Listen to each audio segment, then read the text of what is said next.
Čau, Klau, tuvojas pašvaldību vēlēšanas, un šī ziņa ir svarīga visiem tiem, kuri dzīvo ārzemēs. Ja tev ir 18 gadi, un tu dzīvo ārzemēs, bet esi deklarēts kādā no Latvijas pašvaldībām, vai tev pieder kāds īpašums kādā no Latvijas pašvaldībām, tad zini, ka tu arī vari piedalīties pašvaldību vēlēšanās. Nevarēs balsot iecirkņos ārvalstīs, jo nebūs ārvalstīs vēlēšana iecirkņi, bet ir iespējams pieteikties balsošanai pa pastu. Pieteikties balsošanai pa pastu var ieejot šajā saitē, kur ir links, noteikti uztaisi screenshotu.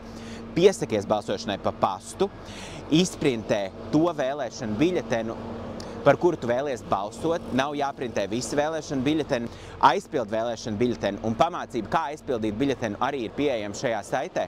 Izprintē apliecinājumu, ka tu balso pats pēc savas gribas, un sagatavo aploksni un nosūti to uz Latvijas savas pašvaldības vēlēšanu komisiju. Viss tā pamācība arī ir tajā saitē, bet galvenais to izdarīt iespējami ātri, lai tava balss atnāk uz vēlēšanu iecirkni Latvijā līdz 7. jūnija vakaram, kad sāksies balsu skaitīšana. Ja tā pienāks vēlāk, tad, diemžēl, tavu balss netiks ieskaitīta. Otra iespēja, kā balsot, ir, protams, ieplānot braucienu uz Latviju. Un zini, ka nobalsot varēs ne tikai 7. jūnijā, bet arī 2., 3., 4., 5. un 6. jūnijā vēlēšana iecirkņi visā Latvijā katrā pašvaldībā būs atvērti. Ja tev ir kādi jautājumi, tad noteikti raksti vai zvani, es tev palīdzēšu.